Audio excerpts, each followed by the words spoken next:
और मेरी कौम के नौजवान लोगों, अगर आपके सीने में कुरान है, अल्लाह के रसूल सल्लल्लाहु अलैहि वसल्लम के आप उम्मती हैं, तो आप सदाकत की राह पर आ जाएं, सच्चाई की राह पर आ जाएं। गिदड़ भक्ति से काम नहीं चलेगा। आपके मसाइल पर बैरिस्टर असदुद्दीन ओवैसी साहब के अलावा कोई नहीं बोलेगा। चाहे 3 तलाक हो, चाहे एनआरसी हो, चाहे रोहित वेमुला का मामला हो, चाहे अखलाक का हो, और चाहे जुनैद का हो, चाहे पेलू खान का मसला हो, कोई नहीं बोलेगा। और ना बोला है। जब भी कोई हमारे ऊपर आफत आती है, एक ही लीडर बोलता है, जिसका नाम बैरिस्टर असदुद्दीन ओवैसी साहब है।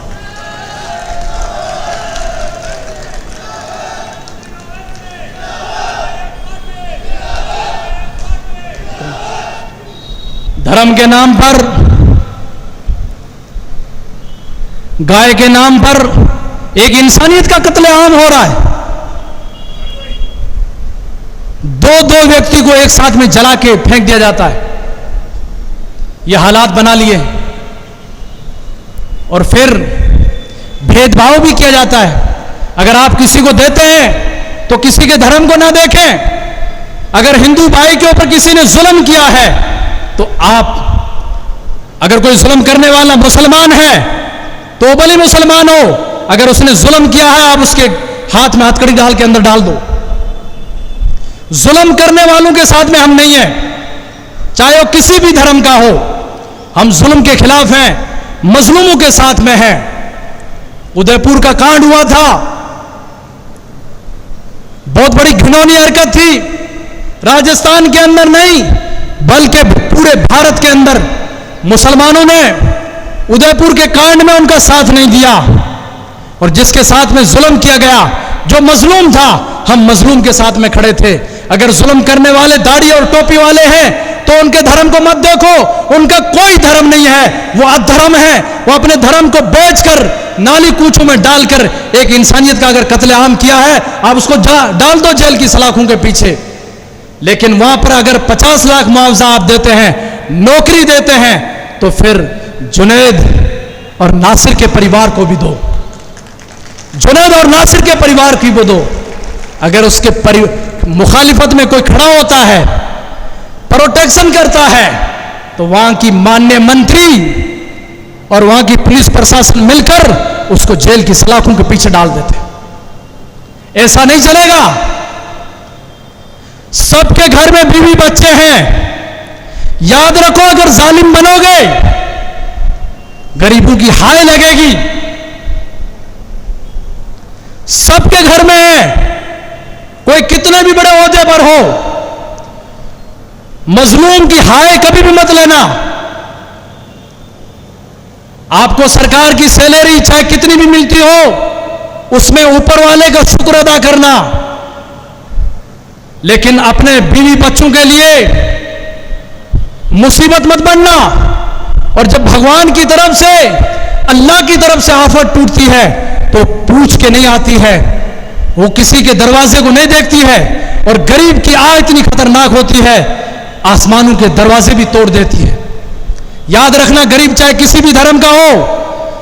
मैं आप लोगों से, मुसलमानों से कहना चाहता हूं, अगर जुल्म आपके मोहल्ले में कोई हिंदू भाई रहता है, उसके साथ में हो रहा है, तो आप जुल्म करने वालों के साथ में खड़े ना रहें, मजलूम के साथ में खड़े हों। और जालिम अगर मुसलमान हो तो उससे कह दें कि जुल्म मत कर, ये इंसान है, इसके अंदर इंसानियत है, तू भी अपने अंदर इंसानियत पैदा कर और इससे भी इंसानियत का पैगाम दे। रसूलुल्लाह सल्लल्लाहु अलैहि वसल्लम का पैगाम भी ये था, अपना भी ध्यान रखो, पड़ोसी का भी ध्यान रखो। पड़ोसी अगर किसी भी धर्म का है, भूखा है, अच्छा खाना अगर आपके घर में पकता है, तो उसके घर में भी पहुंचाओ। किसी से कोई भेदभाव नहीं होगा।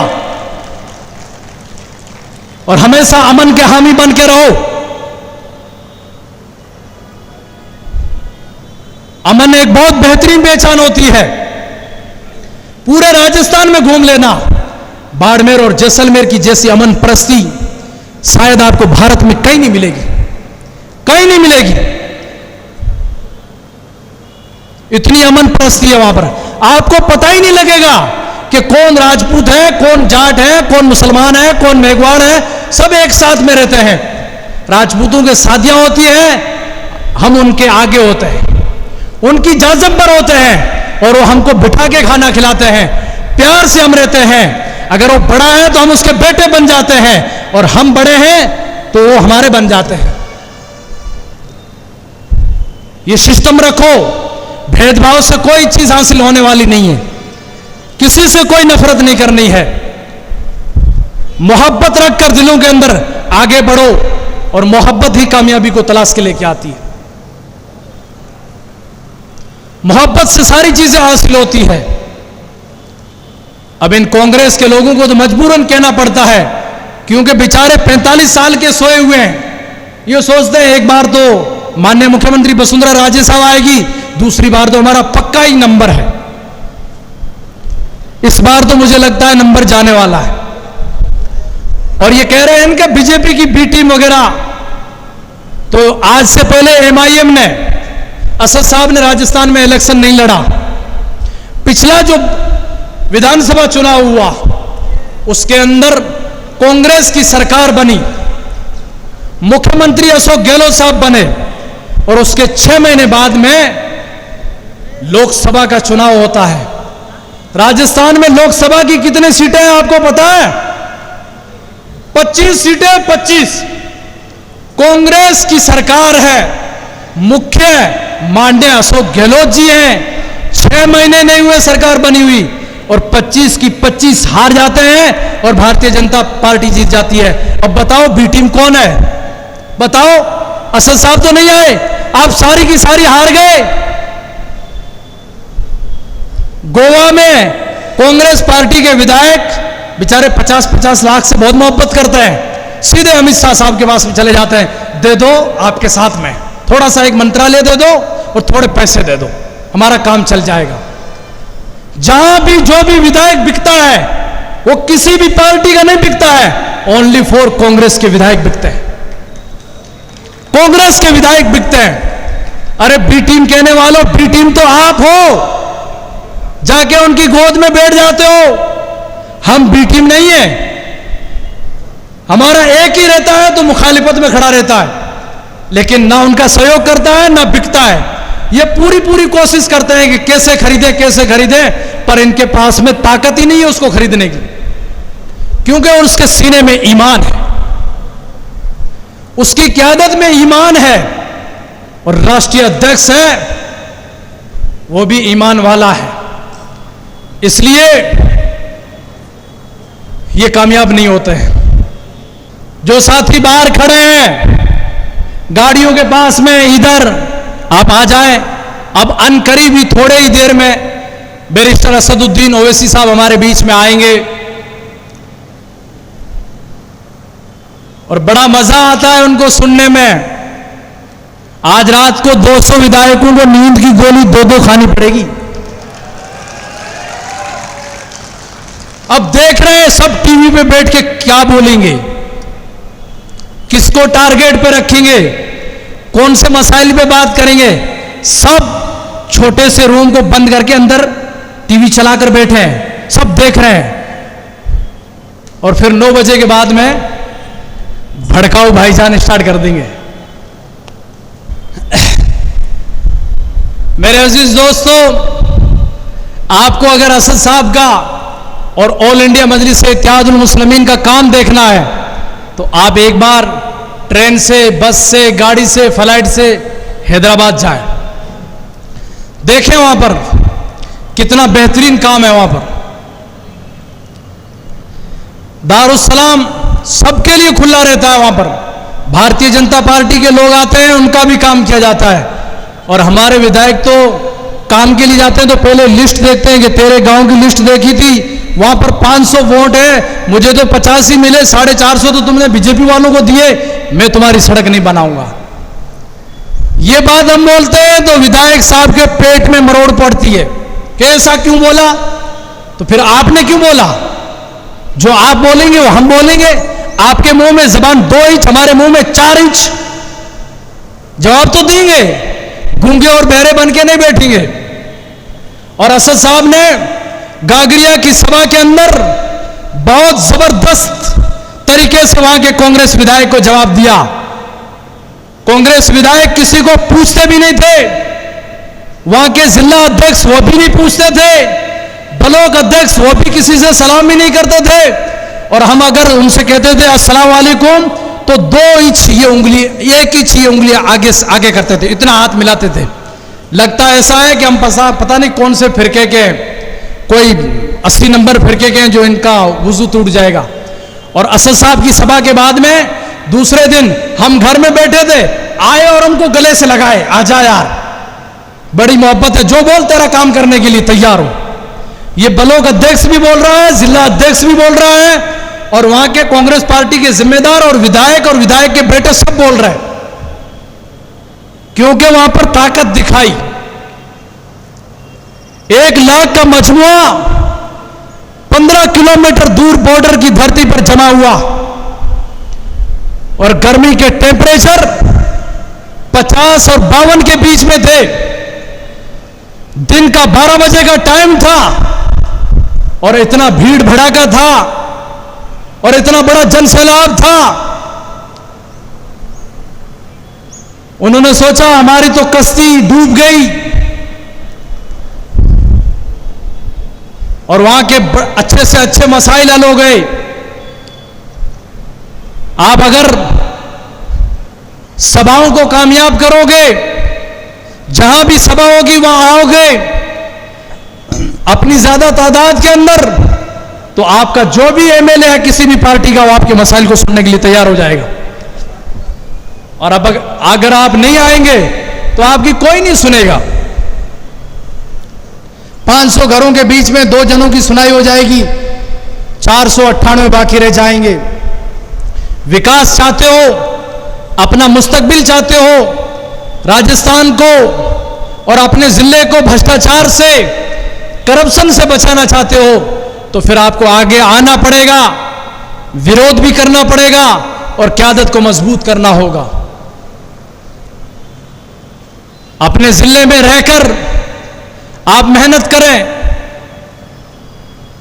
बगैर मेहनत के कोई भी चीज हासिल नहीं होती है, कोई भी चीज हासिल नहीं होती है। आज हमारे प्रशासन के भाई नौकरी में हैं, इनसे पूछो कि पहले आपने कितनी मेहनत की जब जाके ये नौकरी मिली है। पूछो इनसे, मालूम करो इनके भाइयों से, इनके माँ बाप से, इनके परिवार से। आईपीएस है उनसे पूछो, आरएस ऑफिसर है उनसे पूछो, इंजीनियर है उससे पूछो, मास्टर टीचर है उनसे पूछो, कोई किसी भी विभाग में कोई भी कर्मचारी है उनसे पूछो कि आपको घर बैठे बैठे ये वर्दी मिली, ये नौकरी मिली, या आपने जुस्तजू की, मेहनत की जब जाके ये मिली। इन्होंने अपने परिवार को छोड़ा, माँ बाप को छोड़ा, भाई बहन को छोड़ा, और 1-1 हजार किलोमीटर दूर जाकर कॉलेजों में रहकर, स्कूलों में रहकर, किराए पर मकान लेकर रहकर, और मेहनतें की, जुस्तजू की, और जहां भी इनकी कामयाबी चुनी गई उस मैदान में ये गए और अपनी जद्दोजहद को इन्होंने जारी रखा, जब जाके ये कामयाबी मिली। कामयाबी सस्ते सौदे से नहीं मिलती है। अगर हम आगे बढ़ना चाहते हैं तो हमको पढ़ना पड़ेगा, एजुकेशन हमको हासिल करनी पड़ेगी। बगैर एजुकेशन के हम कामयाब नहीं हो सकते, और हमें सारी तालीम की जरूरत है। आप इस्लामी तालीम सीखो, मजहब की तालीम सीखो, दुनियावी तालीम सीखो, साइंस सीखो, वैज्ञानिक बनो, इंग्लिश सीखो, एजुकेशन में आप आगे आओ। और जब आप जानकार हो जाएंगे, एजुकेशन को हासिल कर लेंगे, और उसके बाद में आप अपने जायज मकाम को छीन के ले सकते हैं। और बगैर एजुकेशन के हम अंधे हैं, नाबीना हैं, चाहे डबल चश्मा लगा लें, हमको सामने लिखा हुआ वो लिखे हुए अल्फाज दिखाई नहीं देंगे। हम किसी हॉस्पिटल में चले जाएंगे तो हमको पता नहीं लगेगा कि ये एम्स हॉस्पिटल है, इसमें ये कौन सा वार्ड है, इसमें कौन सा डॉक्टर कहां बैठता है। बगैर एजुकेशन के हमें कोई जानकारी नहीं होगी। ना हम रेलवे का टिकट बुक करा सकते, ना फ्लाइट का टिकट बुक करा सकते, कोई भी चीज हासिल नहीं कर सकते हैं। इसलिए एजुकेशन हमारे जिम्मे है कि हम अपने बच्चों को तालीम दें। और गलत मुआशरा जो आज हमारे कौम के अंदर पैदा हो रहा है, हम शादी के अंदर और माहिरा के अंदर जो ये बड़ी रकम खर्च कर रहे हैं, बड़े बड़े सोने और चांदी के हार ला कर दे रहे हैं। अरे इतने बड़े हार लाते हो, एक पैसा ज़कात अदा नहीं करते हो, अल्लाह की मार तो पड़ेगी, पर औलाद की बद्दुआ वो भी मार पड़ेगी अगर उस औलाद को नहीं पढ़ाओगे। पढ़ाते हम कुछ भी नहीं है, गंदे मुआशरे में हम चले जाते हैं। बच्चे की शादी है, 8-8 डीजे ला के खड़े कर देते हैं। मेरे मोहल्ले में एक ने शादी की, उसने 10 लाख खर्च किए, अब मेरे को तो 50 लाख खर्च कर रहे हैं। मूंछ पे मूंछ लगाए जा रहे हैं, ये हमारा काम नहीं है। इसी मुआशरे ने हमको बर्बाद किया है। हम दोषी किसी और को ठहराते हैं, पर हम हमारे कारनामों की वजह से गिरे हुए हैं। दोष किसी दूसरे के ऊपर ठहरा देते हैं कि उनकी वजह से हम आगे नहीं बढ़ रहे हैं। हम उनकी वजह से नहीं, हम अपने अमाल की वजह से आगे नहीं बढ़ रहे हैं। हमने मदारिसों को और मसाजिदों को वीरान कर दिया, खानकाहों को वीरान कर दिया, उलमाए किराम की इज्जत करना छोड़ दी, माँ बाप को धक्के देना शुरू कर दिए, दोस्तों को सीने से लगाना शुरू कर दिया। यारी में हम मुब्तला हो गए, दोस्ती में मुब्तला हो गए। रात को 10 बजे सोने का टाइम है तो हमारे बच्चे 2-2, 3-3 आवारा गर्दी मोहल्लों में मिलते हैं। ये हमारे आमाल खराब हो चुके हैं, इसलिए हम पीछे चले जा रहे हैं। ये चीजें हमको छोड़नी पड़ेगी। हमारी आजकल शादियां डीजे के बगैर नहीं होती। अरे कई घरों में गरीब लोगों को ये उनके पास में पैसा नहीं होता है, दहेज नहीं होता है, तो उनको फांसी लगा के मरना पड़ता है। मुसलमानों को शर्म करनी चाहिए और डूब के मर जाना चाहिए। यह रिवाज मुसलमानों का नहीं है। मैं तो सारी कौमों से कहना चाहता हूं, किसी भी कौम में यह रिवाज नहीं होना चाहिए। शादी में पैसा कम खर्च करो, शोहरत हासिल करो, अपने बच्चे को तालीम देकर आईपीएस की कुर्सी पर बिठाकर, इंजीनियर की कुर्सी पर बिठाकर, आईएएस की कुर्सी पर बिठाकर, आईपीएस की कुर्सी पर बिठाकर, आरएस ऑफिसर बनाकर फिर शोहरत हासिल करो और अपना सर ऊंचा करो। अगर हम हज के मुस्तहिक हो गए हैं तो वो जाके फर्ज अदा करो। कुछ हमारे पास में पैसे हैं तो उम्रा करो। उससे भी ज्यादा अच्छी दौलत है तो गरीबों पर खर्च करो। किसी मोहल्ले में अच्छा काम करा दो, उससे भी ज्यादा पैसे है तो किसी मोहल्ले में मस्जिद बना दो। गरीब अपने बच्चों को नहीं पढ़ा पा रहे, उनके बच्चों को पढ़ा दो। और उससे भी ज्यादा आपके पास में पैसे हैं तो गरीब बच्चियों की शादियां नहीं हो रही है। 20-20 साल हो चुके हैं, लेकिन वो इस मुआशरे की वजह से, पैसे न होने की वजह से, इस गंदे मुआशरे की वजह से अपने घरों में बेटियां रख के बैठे हैं। उन बच्चियों की जाके आप शादियां करो तो आप दुनिया में भी अच्छे लगोगे और आखिरत में आप जाफरान के टीलों पर रश करते हुए मिलोगे। और यहां कितना भी पैसा खर्च कर लो, कितने भी डीजे लगा लो, कितने भी शादियों में पैसा खर्च कर दो, कितने भी टेंट और डेकोरेशन अच्छा करवा दो, कितने भी शहरे सजा लो, कितने भी घोड़ियां लेके आ जाओ, नुक्ता चीनी करने वाला आपके खाने के नमक के अंदर करके चला जाएगा कि सब्जी में नमक नहीं था, पूरा पानी फिर जाएगा। अब आप फैसला करो, आपको शोहरत हासिल करनी है या अपने आप को आगे बढ़ाना है। अब इस पे कोई नहीं कह रहा है, ये चीजें किसी को पसंद नहीं है।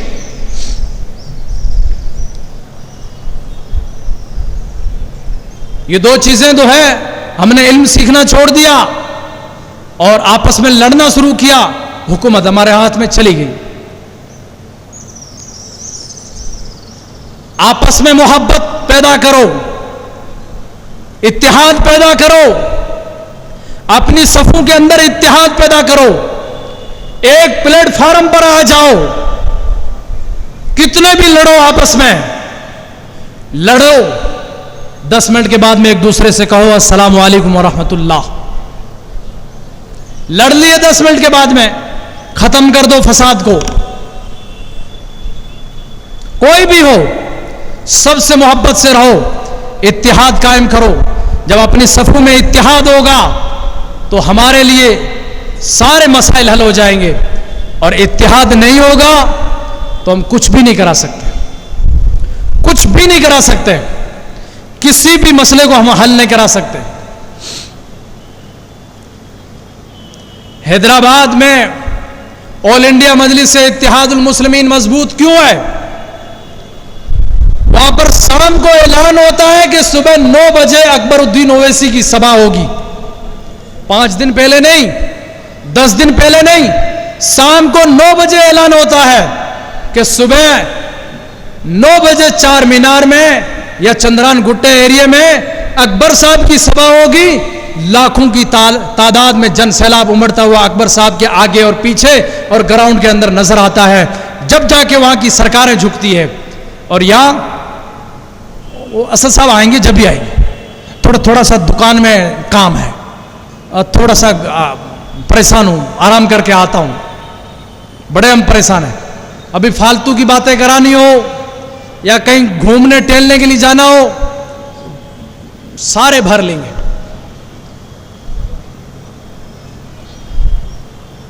वहां इत्तिहाद है। भारत के अंदर कोई लीडर ऐसा नहीं है जो असदुद्दीन ओवैसी साहब के सामने खड़ा होकर चैलेंज करके ये कह दे कि मैं हैदराबाद की लोकसभा सीट आपके सामने लड़ने के लिए और आपको हराने के लिए तैयार हूं। कोई भी नहीं है। 4 लाख से ज्यादा मार्जिन से जीतते हैं, काम करते हैं, वहां पर आवाम को दिल को जीतते हैं, सबकी बात को सुनते हैं, किसी को धक्का नहीं देते हैं। दारुस्सलाम के दरवाजे सबके लिए खुले रहते हैं। कोई भी आओ, किसी भी धर्म का हो आओ, किसी भी पार्टी का हो आओ, किसी भी संगठन का हो आओ, क्या चाहिए तुमको, सारे काम होते हैं। जब जाके मजलिस मजबूत हुई है। और आज विपक्ष की पार्टियां कहती है कि आप हैदराबाद से बाहर नहीं हो। तो महाराष्ट्र के अंदर हमारे पूर्व में 2 एमएलए रहे हैं और अभी भी 2 एमएलए हैं। औरंगाबाद महाराष्ट्र की लोकसभा सीट से ऑल इंडिया मजलिस इत्तिहादुल मुस्लिमीन के एमपी हैं, सांसद हैं और बेहतरीन स्पीकर हैं। और इसके अलावा बिहार के अंदर हमारे विधायक हैं, उत्तर प्रदेश के अंदर नगर निगम के हमारे कॉर्पोरेटर वगैरह, परिषद वगैरह, पार्षद वगैरह हैं, महाराष्ट्र के अंदर भी हैं, और इंशाअल्लाह अब राजस्थान में भी ये शुरुआत होगी। आप साथ दोगे? साथ दोगे? पूरा हाथ उठाओ।